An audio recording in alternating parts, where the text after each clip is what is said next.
Hello everyone, and welcome to a new episode of Fit Till 30. As always, I am your host Tudor, and I'm happy to have you here each Wednesday to talk about how my weight loss is progressing, as well as various topics in the fitness universe.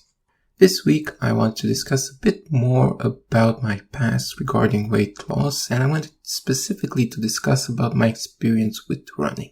Now, there was a good while in my past where I tried running as a way to increase my fitness and lose some weight, and as with many other things that I tried over the years, it was successful to a certain degree. So I could say that running was very relaxing for me, as it was a good time to listen to music or podcasts, a time to just go through what was on my mind, unperturbed by the usual distractions in life, or to de-stress, not to mention a nice way to get out of the house. And I can honestly say that the kind of pride that you feel when you keep seeing progress with regards to how much you can run, or how fast, or for how long, is actually a very nice feeling, and it's something that can really keep you going, let's say, from one day to the next. Now, running obviously is very exhausting on many levels, and in my case, I was able to keep at it for about 2-3 years, let's say. But after that, I, as always, started to pick up in weight. And running really isn't the kind of sport that is easy to do when you're overweight, because you start to put a lot more pressure on your ligaments and knees. And it starts to become really painful. And I've replaced it successfully in most regards with things like hiking or the occasional trail running in my current activity roster.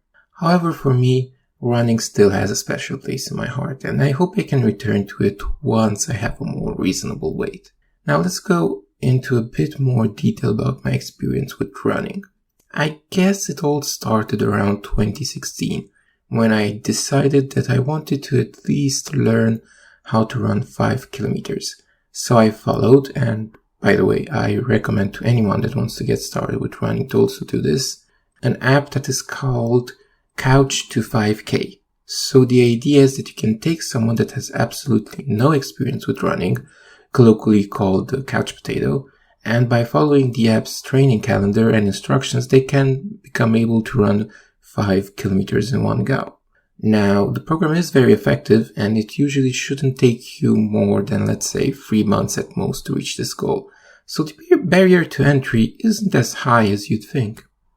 Now, for me, I had quite a realization once I started running, as I always had some breathing issues, and I still do to this day, but running is the kind of cardio exercise that really emphasizes a lot how correctly you breathe and how able you are to moderate your breathing during a strenuous exercise. For me, it was a great help in ameliorating those breathing issues, and I think that if I want to keep those, I will have to pick up running again. Also, when it comes to these kinds of things, I always like to set a goal that is somewhat achievable in a reasonable time frame. So for me, with running, I was always not the kind of person that simply goes to run because I want to run. Because, let's face it, running is not necessarily a pleasurable experience. It's quite difficult. You always need to prepare for it, have somewhat okay conditions outside. You will most likely sweat a lot, so you need to take a shower afterwards. Therefore, it involves quite a bit of planning in and around of it. And it's not necessarily the kind of exercise that you do on a whim.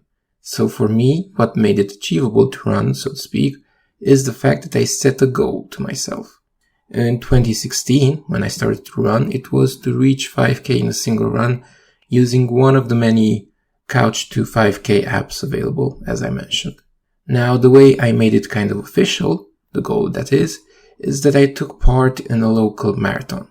Of course, I didn't participate in the marathon itself, which is 42 kilometers, but you always have, let's say, the auxiliary races, like the half marathon, which is 21 kilometers, the 10K race, and the 5K race, which is really designed more for the general public that wants to just try out their running prowess rather than some kind of international competition. So I settled obviously on the 5K race, and I went for it in 2016, and I managed to complete it, and I was quite happy with myself and my performance. And from then on, it was simple. Each year, I tried to raise the stakes, so to speak. So next year, I trained and managed to enter in the 10K race and was able to complete it. And then in 2018 was when I reached my peak in regard to running, as I took part in the half marathon and completed it in 2.5 hours, which again, for me, felt like something very formidable. Again, it's hard to quantify, but I guess for each and every one of us out there are certain things that you accomplish in life where you feel like that is the thing that you are able to do that not many are able to or end up doing in their lives. And I think if you were to ask the amount of people that finish the half marathon, it's probably not a huge percentage of the population. So accomplishing that is something that makes you feel special. I know it sounds very corny, but that's the truth of it. Like, we always try to find things that make us feel special. Whether it is a hobby of ours, whether it is a partner that loves us and makes us feel special, or any other assortment of things that make our life great. So for me, that was a wonderful moment. Unfortunately, it wasn't something that I was able to replicate since then, and it's something that I do wish to try again in the future. Now, in preparation for this episode, I actually went a lot through my Strava log. Strava, for those of you who don't know, is an application that you can use to record and post a lot of workouts and things that you are doing. So that's where I picked up all of these previous run records to remind myself of when I was most active in the running community. This also inspired me to search for my old weight measurements. So until now, we discussed measurements as of May of last year, because that's when I started keeping weekly logs of my weight. Now, due to a stroke of luck, I was able to track down my FitnessPal weight measurement historical data. My FitnessPal is an application that you can use for weight tracking and calorie tracking, and I found my old measurements stretching all the way back to 2013. And I'll be including these in the same table that I've used until now for weight measurements that you can access as well. So if you're curious about that data, you can also go see those after this episode is published. And yeah, I mean, looking back, it seems that I was able at some point, or at least in 2013 and later on in 2017, to reach 93 kilograms, which is amazing from my point of view. I knew that, obviously, as I discussed in earlier episodes, that my weight gain did not come suddenly, and that there was a period of time, even at the start of college, when I was more fit. But to think that even as late as 2017, I was still able to reach 93 kilograms with just some calorie tracking and running, that's great, and very hopeful as far as I'm concerned. I mean, that's just 4 years ago, so that's not a lot of time to catch up. To be fair, in that case, when I managed to reach 93 kilograms in 2017, I was starting from something a bit more sensible, like 105 kilograms. So losing 12 kilograms is not as hard if you ask me, but again, it is achievable, and it just honestly increases my resolve in trying to do this now, because if I was able back then to attempt something like this and actually succeed, what is stopping me now from doing the same thing? In any case, I do think my experience with running was something special, and if I may go on a bit of a tangent, I believe that running is an embodiment of what it means to be human. Now, why do I believe this? Well, if you look at humans as a part of the animal kingdom, at first glance, we don't look like anything special compared to other species. So let's take some common examples like dogs. Okay, fair enough, dogs are obviously smaller than us, but they're considerably more vicious compared to their size. They also have a great sense of smell. They have quite good hearing compared to us, and so on. We look at cats, and what do we see? Very good night vision, and even keener sense of smell. Very good at jumping. The list can go on. You can also look at a lot of predators in the animal kingdom like lions, bears, and other big mammals, and they all are quite good at many things. But when you look at physical traits only, you can't help but feel like humans are at a big disadvantage. But in truth, there is one thing that we are better at than pretty much any other animal, namely endurance.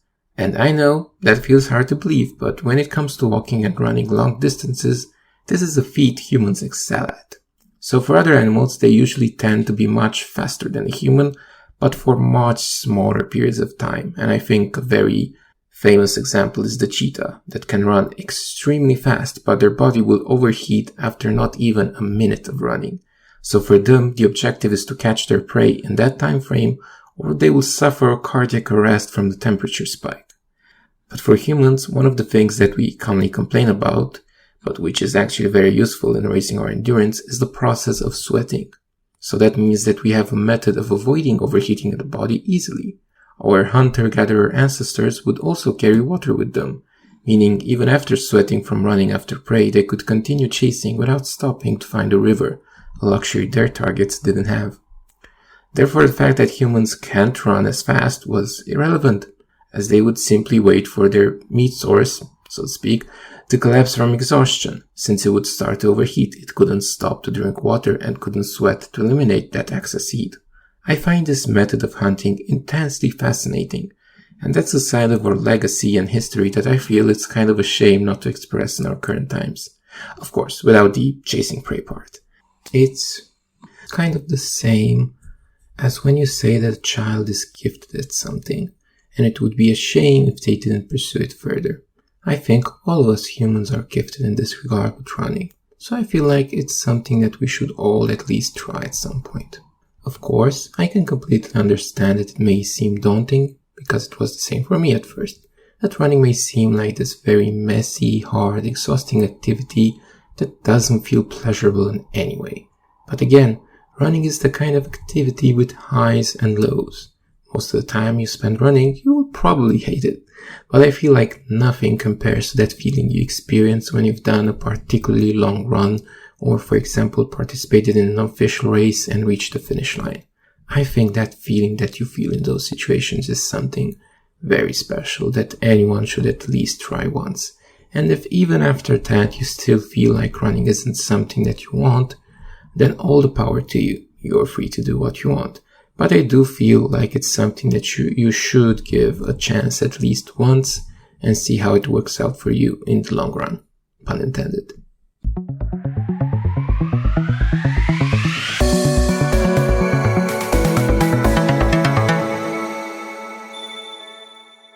Moving on to this week's progress, I'm happy to report that this week has been a week of weight loss as well. So now I have reached 121.7 kilograms. So that's 0.8 kilograms less compared to last week. Now obviously it is a slower rate than before, but it's still progress. And again, we need to be happy about progress each time and thankful for it.